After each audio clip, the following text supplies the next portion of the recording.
Maupay nga adlaw. Today, I'm going to take you to my beloved hometown. Tara, pasyara kita, Calbiga, Samar. Ang Bungtuhan, Calbiga, or the municipality of Calbiga, is a fourth-class municipality in the province of Samar. According to the 2020 Census of Philippine Statistics and Authority, it has a population of 23,310 people.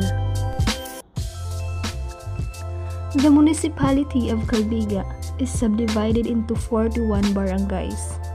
Its land area is 28,370 hectares.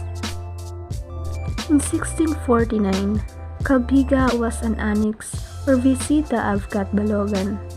Later, in 1768, Calbiga was transferred to the jurisdiction of Umawas.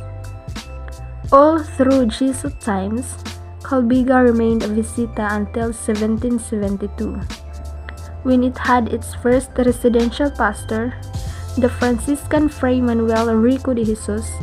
Calbiga was constituted as separate until under the advocacy of the Annunciation.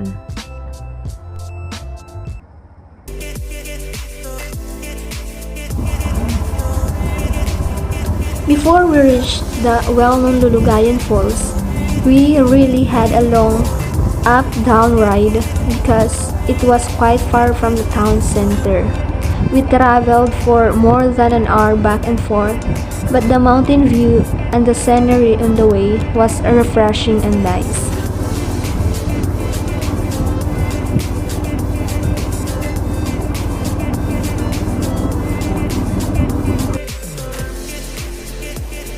Upon arrival, you will be welcomed by 100 steps of stairs, and from afar, you will hear loudly the falls cascading on its rapid. The tiredness from the travel will be all worth it when you finally see the falls and when you step on the super cold water.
Like most places in the Philippines, Lulugayan Falls also has its own legend. The term Lulugayan came from the Waray-Waray root word lugay, which means to unfold a braided long hair. According to the local folklore, the term came from a legend of a maiden who frequently visited the place to rinse her long hair. The Lulugayan Falls is located at Barangay Litiron, Calbiga, Samar, 14 kilometers away from the town center. It is one of the most famous waterfalls and one of the widest in the Philippines. spanning approximately 50 meters wide, and the highest drop is more or less 30 meters.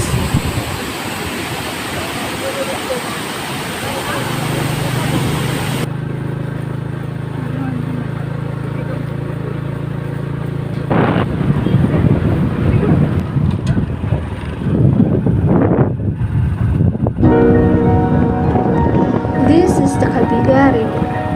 The river is serving 17 barangays as a transport byway downstream to Makida Bay or upstream to Carius. And this is reputed to be the country's only navigable wild river suitable for whitewater rafting.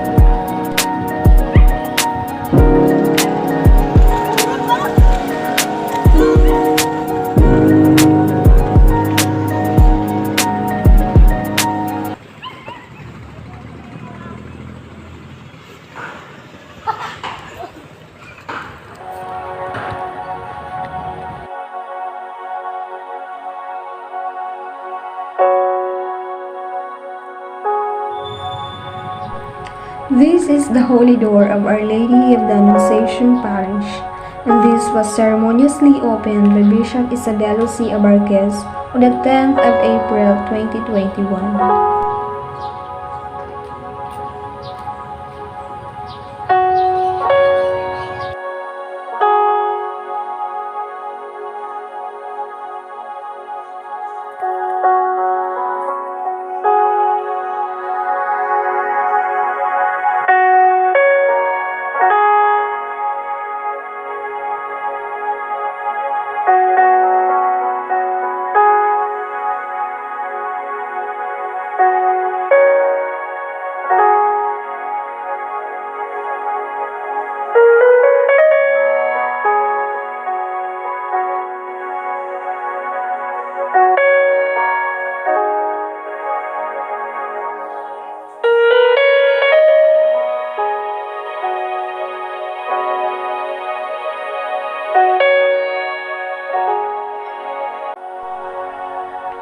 Our Lady of the Annunciation Parish was beheld by Fray Juan Caballero de Brozas in the year 1788, but was completely destroyed by a strong typhoon and rebuilt in 1808. The Church of Calbiga deteriorated and suffered huge damages in the history of the church.